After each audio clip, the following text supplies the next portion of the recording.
Vamos lá, gente, conversando hoje sobre o nosso papo, ou reconversando o assunto que nós conversamos ontem lá na nossa comunidade, a Casa da Rocha Guarulhos. Os momentos de subir naquele palco se tornaram muito desafiadores nos últimos dias, né? Domingo, não ontem, o anterior, foi muito difícil subir ali e falar para a comunidade. Foi muito desafiador, muito complicado. Ontem estava um pouquinho mais tranquilo, com o coração um pouco mais tranquilo, e tivemos uma boa conversa ali. A comunidade cheia, foi muito gostoso, muito legal, as pessoas se reencontrando, né? É muito especial isso tudo. E sobre o que falamos ontem? Falamos sobre Lucas, já que estamos conversando sobre Lucas. E eu costumo dizer que essas conversas aqui acabam me ajudando a enfatizar coisas que no domingo acabaram passando um pouco mais desapercebidas ou com pouca ênfase, ou mesmo ajustar algumas coisas. Eu gosto bastante da segunda-feira para recapitular a nossa conversa. Ontem nós entramos em Lucas 9, 37 a 45, que narra a descida de Jesus do monte, onde ele viveu a transfiguração junto com Pedro, Tiago e João. Ele desce do monte e encontra um caos. Vou ler para você um texto um pouquinho longo, mas eu acho que vale a pena. Diz assim, Lucas 9, 37. No dia seguinte, quando desceram do monte, uma grande multidão veio ao encontro dele. Um homem da multidão bradou, Mestre, rogo-te que dês atenção ao meu filho, pois é o único que tenho. Um espírito o domina, de repente ele grita, lança-o em convulsões e o faz espumar, quase nunca o abandona e o está destruindo. Roguei aos teus discípulos que o expulsassem, mas eles não conseguiram.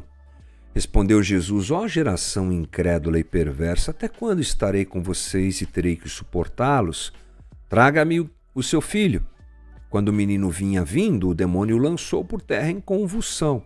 Mas Jesus repreendeu o espírito imundo, curou o menino, o entregou de volta a seu pai. E todos ficaram atônitos, ante a grandeza de Deus. Estando todos maravilhados com tudo o que Jesus fazia, ele disse aos seus discípulos, ouçam atentamente o que vou dizer. O Filho do Homem será traído e entregue na mão dos homens. Mas eles não entendiam o que isso significava. Era-lhes encoberto para que não entendesse e tinham receio de perguntar-lhe a respeito desta palavra. Jesus está no Monte da Transfiguração, vive junto com os discípulos uma experiência incrível e sobrenatural. Como já disse nas transmissões, lá nas nossas conversas, que provavelmente essa foi uma ação do Pai, trazendo Moisés e Elias para conversarem com Jesus sobre a sua partida. É isso que nós temos anteriormente no texto, para que o coração de Jesus fosse fortalecido. Mas isso foi semana passada. Ontem, a nossa conversa se focou em percebermos, primeiro, que Jesus realmente não fica no Monte da Transfiguração, ele desce. Ele desce e vai para o caos, como é hábito desse Deus do cristianismo fazer, né? Aliás, o Evangelho é essa boa notícia. Deus veio até nós. Sai da sua glória, do seu estado de glória, do seu ambiente de glória e mergulha no meio do nosso caos, da nossa dor, desse mundo degradado pelo pecado. E é isso que Jesus faz, desce do monte e o que ele encontra é justamente isso, caos. Multidão, um homem chorando para que o seu filho fosse liberto de um demônio, os discípulos não conseguem fazer nada. E quando Jesus vê tudo isso e é informado disso, ele diz, ó geração incrédula e perversa, até quando eu tenho que suportar vocês? Jesus expulsa o demônio, como nós ouvimos no texto, e avisa mais uma vez os discípulos que ele sofreria. De uma forma rápida, o que geralmente acontece com esse texto é que as pessoas acham que se trata de uma aula de exorcismo, como expulsar demônios. Tenha fé e você poderá expulsar demônios. Quem não tem fé não consegue expulsar demônios.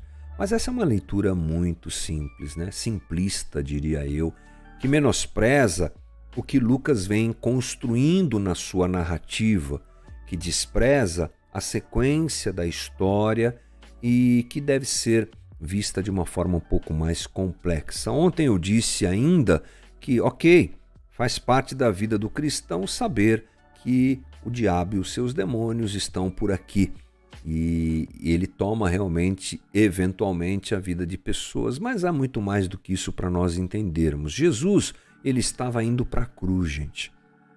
Sempre foi assim. Desde o seu início ministerial é para a cruz que ele vai. Ele vai para Jerusalém, ele não foge da cruz. E ele avisa os discípulos. Acontece que os discípulos precisavam aprender e crescer. Eles é que dariam sequência à obra de Cristo, como nós sabemos que aconteceu. Mas, nesse momento, você encontra aqui uma situação de fraqueza da parte deles. Uma situação em que eles não correspondem às expectativas de Jesus. Principalmente se nós nos lembrarmos que eles foram dotados de poder e autoridade para expulsarem qualquer tipo de demônio. É o que está lá em Lucas 9:1, vou ler para você. Reunindo os 12, Jesus deu-lhes poder e autoridade para expulsar todos os demônios e curar doenças. De repente, agora não conseguem expulsar esse demônio, não é? Há uma fraqueza da parte deles. Aquilo que deveria ser um caminho de crescimento, de maturidade, de aprimoramento na sua espiritualidade, ele se mostra falho, eles titubeiam, eles se perdem. E em tudo isso, a resposta de Jesus é muito séria. A reação de Jesus diante dessa falta de maturidade, de crescimento dos discípulos é aquela frase: ó geração incrédula e perversa. O que é que a gente aprende com isso? Bom, primeiro, vamos dar uma olhadinha no grego. A palavra incrédulo que Jesus usa, incrédula, geração incrédula, é a palavra que vem de apistos, que quer dizer aquele que é desprovido de confiança. É aquele que recusa confiar. Isso é importante. É aquele que não crê. De alguma forma, na caminhada dos discípulos, a incredulidade parece que tomou conta do coração deles. Já tinham vivido muitas e muitas experiências, já tinham sido dotados de poder e haviam saído fazendo grandes obras. Mas agora, diante daquela situação, eles titubeiam. E mais, Jesus chama eles e a geração de perversa, de astrefo, que é aquele que leva à perversão. Perverso é aquele que leva à perversão, mas o termo usado por Jesus está na voz passiva. Isso é importante porque é aquele que se deixa levar pela perversão. Aqui, o que Jesus está dizendo é que o coração deles se perdeu. Alguma coisa aconteceu, se tornaram incrédulos e perversos, desencaminharam, foram desencaminhados, vamos dizer assim. E Jesus realmente fica indignado com aqueles homens. O que é que nós aprendemos aqui, gente? Nós aprendemos que nós precisamos de maturidade. Quando nós olhamos para aqueles homens e nós os julgamos, coisa comum para fazer, não é difícil para nós julgar as pessoas, fazemos isso com muita naturalidade, nós nos esquecemos que somos como eles. Nós nos esquecemos que somos como eles, fazemos parte de uma geração incrédula e perversa. Geralmente temos o mesmo tipo de reação e nos perdemos também. Quando o dia mau vem, e era o caso deles, vamos nos lembrar, Jesus está no monte e eles se perdem na ausência de Jesus. Essa história te lembra o quê? Essa história te lembra Moisés no monte. Moisés sobe no monte para receber as tábuas da lei e o povo lá embaixo se perde. Faz o bezerro de ouro. É incrível, né? Como Jesus segue a trajetória de Israel, não é? De um jeito complementar ou completo e pleno. Impressionante. E ali, aqueles homens estão com o mesmo problema de Israel. Perderam, se confundiram. A dureza da vida faz muitas vezes isso acontecer conosco. E a gente não pode esquecer que a vida cristã é uma vida dura, desafiadora. Quem disse que seria fácil ser um cristão? Eu não sei quem vendeu isso para você, caso seja esse o teu pensamento. Ser um cristão é um grande desafio. Sim, somos consolados pelo Espírito. Isso para você não dizer que eu sou um homem do pessimismo. Não. Somos consolados pelo Espírito. É uma alegria andar com Jesus. É uma alegria conviver com as pessoas. Mas é desafiador. Desafiador por quê? Disse isso ontem. Primeiro, porque o sistema que nos cerca é contra o Evangelho e cada vez será mais contra o Evangelho. Hoje a prioridade sou eu, o meu interesse, o meu sentimento, a minha alegria. Eu sou a pessoa mais importante do mundo, lembrando que esse é o princípio do pecado. Quando eu me priorizo e não entrego a minha vida a Deus. E o sistema que nos cerca, ele é assim, a moralidade que nós vivemos hoje nessa sociedade, ela é relativa, porque tudo depende de você estar buscando a sua felicidade. Se você está buscando a sua felicidade, tudo bem, tudo é permitido, permita-se. Nós sabemos que o Evangelho não vai por esse caminho.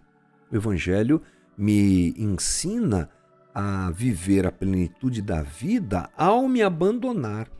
Ao não me priorizar e priorizar Deus acima de todas as coisas e o outro como a mim mesmo. Então, nós vivemos um tempo bem desafiador, cada vez mais secular. A sociedade que nós vivemos, ela está por esse caminho. Por isso que é mais fácil trair do que ser fiel. Para quê? Não é a tua felicidade? Então traia.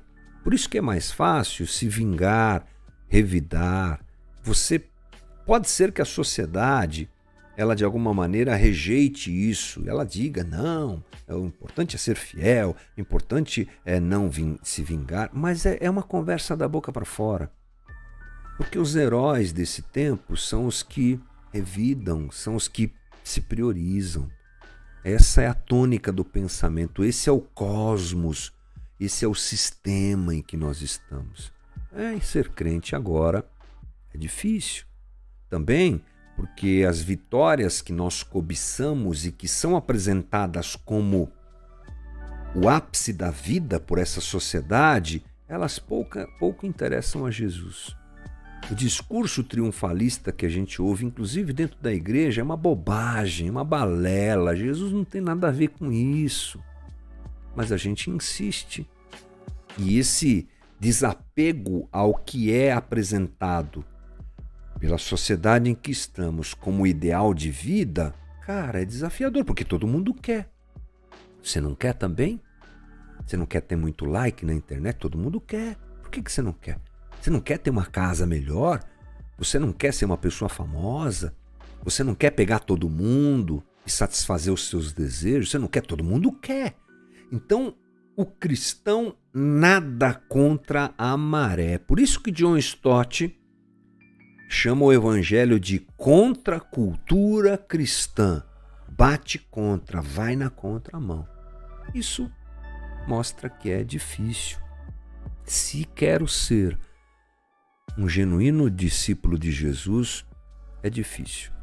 E na hora da dificuldade é que essa imaturidade se apresenta. E Jesus espera isso de nós, sim. Paulo fala sobre isso lá em Filipenses 2,12. Olha, desenvolvam a salvação de vocês aí, Filipenses. Não fiquem no mesmo patamar. Tudo bem, existem coisas que são muito difíceis de nós nos livrarmos delas, e também tem coisas que são muito difíceis de serem incorporadas em nós, mas o Espírito Santo habita em nós para que esse processo aconteça. Maturidade, maturidade. E, para encerrar, um caminho proposto por Jesus, na fala que ele tem, é sermos pessoas de fé e de santificação. Porque ele critica a incredulidade dos discípulos e a perversidade dos discípulos. Então, é sinal que o importante é ir na contramão disso, não é? É só a gente inverter as coisas, simplesmente falando sobre isso, fica mais fácil. Nós precisamos, então, viver a fé. Que fé que é essa? Eu acreditar que tudo vai dar certo? Não. Às vezes esse acreditar que tudo vai dar certo é uma infantilidade, é uma bobagem. É acreditar em Jesus. O que é tudo dar certo na vida de um cristão? É a gente se parecer mais com Jesus. Em qualquer situação. Perceba você o quanto isso é desafiador, mas essa é a essência do Evangelho. Ter fé na obra de Cristo, ter fé no cuidado dele comigo. Ter fé que isso é viver a vida plena. Ter fé que essa é a água viva que eu e você tanto precisamos. Então, é importante sermos incrédulos em nós mesmos e confiarmos em Cristo. E a santificação, que é a transformação de Deus a respeito do nosso caráter, das nossas escolhas. E nós não nos permitirmos essa perversidade que nos cerca, que é tão sedutora, que é tão encantadora por um lado, mas nos permitirmos e buscarmos a santificação de Jesus na vida da gente. Que Deus nos abençoe. Essa é a maturidade que nos é proposta por Jesus e que deve ser abraçada pelos discípulos de Jesus Cristo. Que tenha acrescentado alguma coisa ao teu coração, como acrescentou ao meu essa conversa. Amanhã tem mais novamente. Bora lá.